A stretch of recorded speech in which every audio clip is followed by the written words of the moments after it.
Perhaps, well, welcome. Welcome back, I guess I'll do that first. To remembering perfection. I don't know if you're going to be able to hear me with the wind. Maybe I'll just get in a little closer. Try to make sure that my voice gets picked up.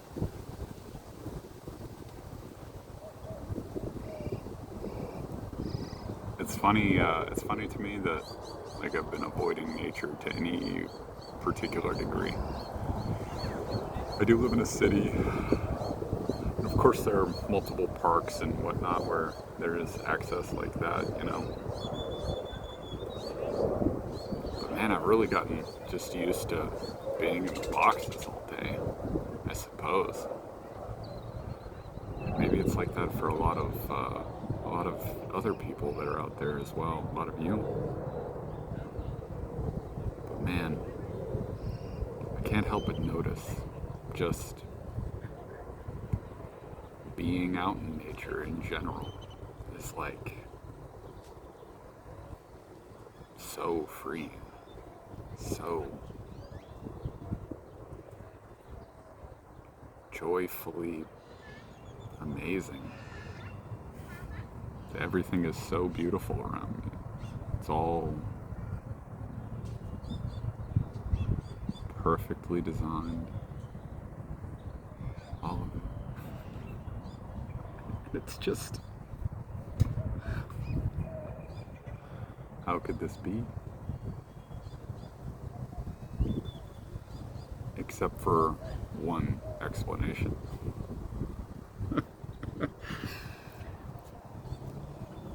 And that's God, you know. Source, the universe. You. That's you. But nobody likes to admit that. Because, coming from a place of ego, whenever you say that, I mean, it's just not completely accurate.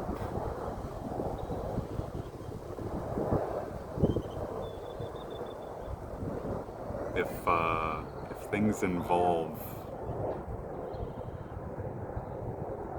hurting others or causing others problems or whatever, then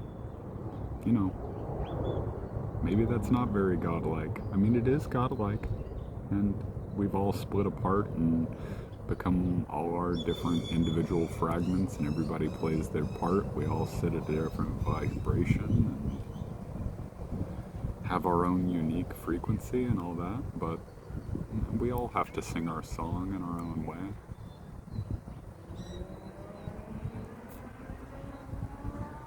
But the root of who we are is not within an identity of darkness.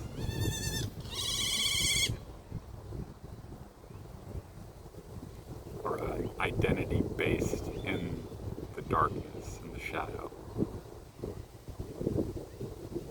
And the things that are unexamined, where the light hasn't reached yet.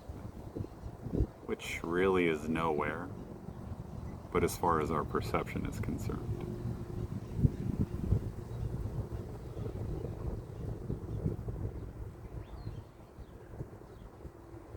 Anyway, it's very funny. I kind of forgot where I even went, when I came from, and where I'm going and all that, so I suppose I'll just say until next time. God bless you. Peace be with you. I love you all. And try to see the magic in the world a little bit more, as opposed to just suffering, sorrow, and despair, depression, whatever other label you'd like to put on it. And the negative, I guess. You don't even have to see anything as necessarily a positive label. Just take it neutral. Because you're the only one that's making everything neutral or positive or negative or whatever it is. You create everything. Your it. That's the secret. It's not such a secret, but a lot of people want to keep it hidden.